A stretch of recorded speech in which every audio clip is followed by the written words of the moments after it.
address that question. The member wants to go back and look at his question. It's certainly been adequately addressed. Question number 8, Jan Logie. Thank you, Mr. Speaker. My question is to the Minister of Justice and asks, when she said in response to whether the pre-trial and trial process precludes some sexual violence victims from complaining, quote, quite clearly it does not, unquote, did she mean that few sexual violence victims are deterred from complaining by the process itself? Honourable Judith Collins. Mr. Speaker, that member has misquoted herself from yesterday. The question that she asked was, quote, is justice denied to sexual violence survivors if the current pre-trial and trial system precludes them from making a complaint, end quote. Now she's trying to suggest that she put in the word some. And quite clearly, the answer, which I said yesterday, was that it doesn't for all victims, because some people do, in fact, proceed with complaints and they go right through the court process and the accused is found guilty. And I'm happy to table that member's Hansard if she can't remember what she Order. said. That's no need for that. Supplementary question, Jan Logie. Thank you for the clarification, Minister. Does she agree that the system at least contributes to the Ministry of Justice finding that only 9% of sexual violence offences are reported to police, and to the widespread view of lawyers and police that the process is, quote, not healthy for complainants, unquote? Honourable Judith Collins. Well, Mr. Speaker, I think we can all realise that anybody who lays a complaint of rape is going to go through a very difficult time. And that's why we've gone to such efforts to make sure that there are, in fact, a tremendous amount of support mechanisms around these victims, both male and female. And I think we need to labour that point, that not all victims of sexual abuse are women. In fact, young men, older men, people who are vulnerable can be subject to this abuse. Point of order, Mr. Speaker. Point of order, Jan Logie. I seek leave to table a statement by defence lawyer Paul Dacre saying he would never advise a member of his family to participate in the criminal justice system. Order. Enough of a description has been made. Member, leave us sought to table that statement by a lawyer. Is there any objection to that course of action?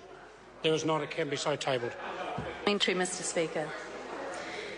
Will she consider a specialist sexual violence court and an alternative process for sexual offence cases, both of which received, quote, very strong support, unquote, from judges, lawyers, sexual violence support services and the public who submitted to the Law Commission's work on alternative trial processes?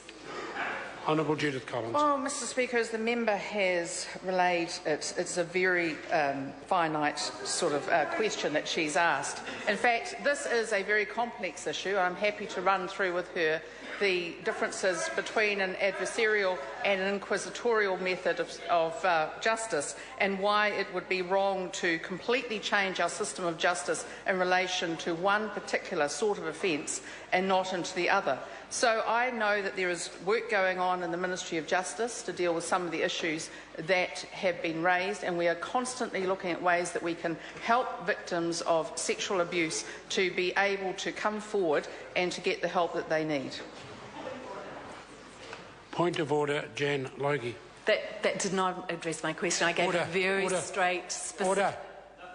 I listened very carefully to the question and the answer, and in my opinion it certainly addressed the question. If it's not to the satisfaction of the member can use supplementary questions. Supplementary question, Andrew Little.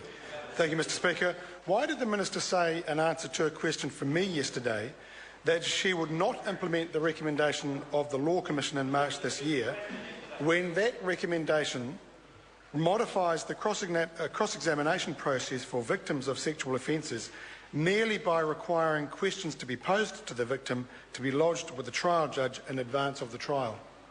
Honourable Judith Collins. Mr. Speaker, actually that wasn't the question that the member asked yesterday. No, he referred to the recommendations about particular sorts of evidence. And in fact, no, and I've got the transcript too, and that is not actually.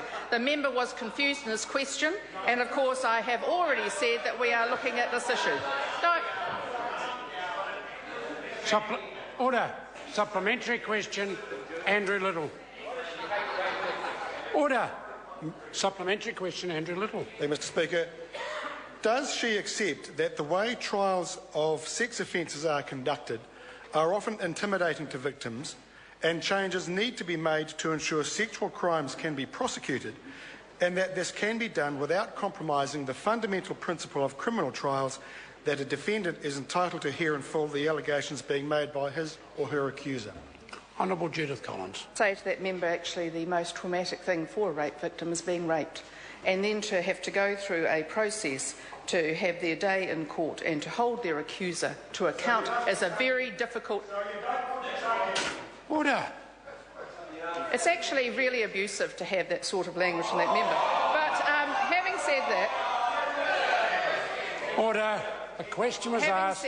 Having said that, it is very important that we consistently look at how we can make it not only less difficult for victims to come forward to have their day in court, but also we need to be able to preserve the fairness of a trial, because we will not and we should not encourage miscarriages of justice. Supplementary question, Jan Logie. Thank you, Mr. Speaker. Is it true that while she isn't to blame for the system, the Law Commission, the Ministry of Justice and her predecessor Simon Power have outlined multiple ways to make it better for victims? If so, will she please put this work back on the Law Commission's agenda so that she can properly consider the options? Honourable Judith Collins. Well, Mr. Speaker, I'm happy to give that member a briefing, but I'm also happy to answer her question. Actually, there are lots of things that we are doing and working on at the moment. Both the Ministry and myself are relating to these matters. But I'm not going to take a holus-bolus approach that attempts to try and impose an inquisitorial system into our adversarial system for certain matters. And as that member is now so interested in victims, I'd like to wonder why it is that they never voted for the public safety... Order. That's not going to assist the order of this House. Mr. Question Speaker. number... Point of order, Mr. Speaker. Point of order. Order. I seek leave to table the summary of the Law Commission's alternative trial processes, outlining 3 proposals that received the Commission described very strongly. The summary of any document from the Law Commission will certainly be available to all members. Question number 9, the Right Honourable Winston Peters. Speaker, my question is to the Prime Minister.